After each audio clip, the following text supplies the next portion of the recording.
But people should be able to look at the top and say, yeah, I feel I belong, and I feel I'm represented, so that we can be able to reduce the level of grievance in this country.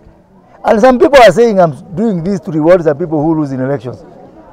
Those people are not going to live forever, and myself, and unfortunately even yourself. Yeah, we're not going to live forever. So let us do things with posterity, with the future in mind. So some people are saying, oh, not that everybody who loses is going. I am not saying that if you lose, you fit in government. We are going to have an inclusive government, but also an inclusive opposition. And like now, as a Kikuyu, I feel marginalized in the opposition. I am not represented in the opposition. I should be represented in government and in opposition. So let us not just look at an inclusive government. We should also look at an effective, loyal, and inclusive opposition, such that if you look at government, as a Kikuyu, I will be represented. In the opposition, I will be represented. I think that is healthy. So that we have got other ways of defining our body politic, not just the tribe. Because, if today if I want to go to Kakamega, it's a foreign territory for me. Yeah, but if I have got someone within those Super 5, as I'm calling them, that is from that region, I'll feel, yes, even I am having someone who is going to tell me about the needs of that particular area. So we need to stop this shallow thinking and thinking with the convenience of today. We think about tomorrow. And by the way, once we agree on what we are going to change, from there, tunafungulia siasa. Tunaenda siasa. We don't have to be in the same bed.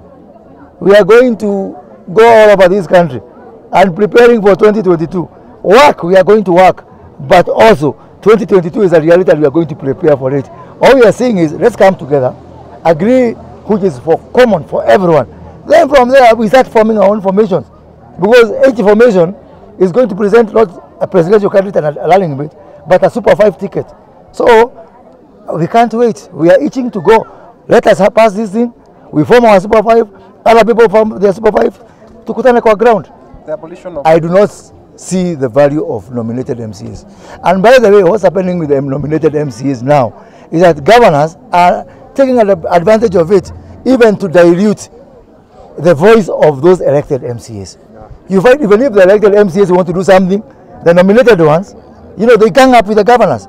So I'm saying, Wakwende, the people who are going to vote in the county assembly are those people who are elected by the people. So the governors do not use them as a shield anymore. What wajipange? Yeah.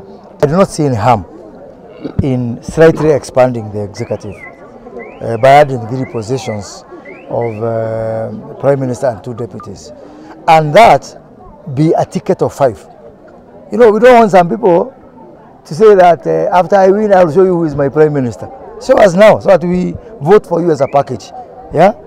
And then we cannot have 2 executives in the country. So the president, who goes around the country looking for votes, becomes the chief executive. But he says that I cannot work alone. So if I win, I need someone who wakes up in the morning and switches on the lights of government and switches off in the evening. That's the Prime Minister. And 2 deputies.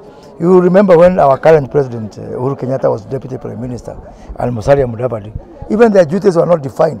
But I've gone further by saying that you're going to have 2 clusters of ministries, 1 for each deputy prime minister, so that you can have more effective control of government. Unlike what we have today, whereby everything is left to the president. So that's why some of them are taking him for granted and not working as they should be working. Then we are saying that we need to have ministers who are responsive, who knows about the needs of the people. And that means that members of parliament are the best suited, because we are in touch with the ground, so we know what's happening. So if you give us ministerial responsibilities, then we are able to be more sensitive and more responsive to the needs of the people.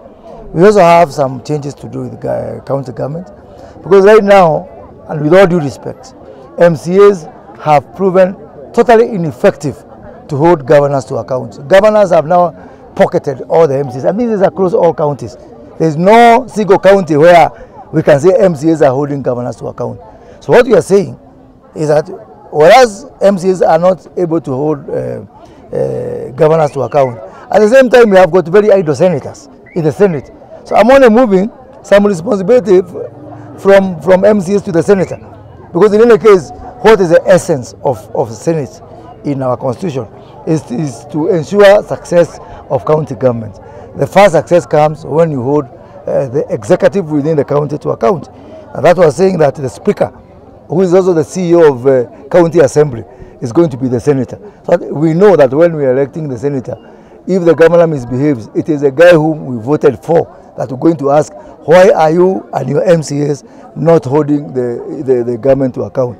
So the speaker, just like we have in the National Assembly, the senator is going to be the head of the legislative wing of county government. I think we are going to have checks and balances if we go through this direction. Mimi umesikia wamesema mambo ya maji ni mimi, mambo ya stima ni mimi, mambo ya barabara ni mimi, mambo ya elimu ni mimi. Huo mwingine ni wa kufanya nini?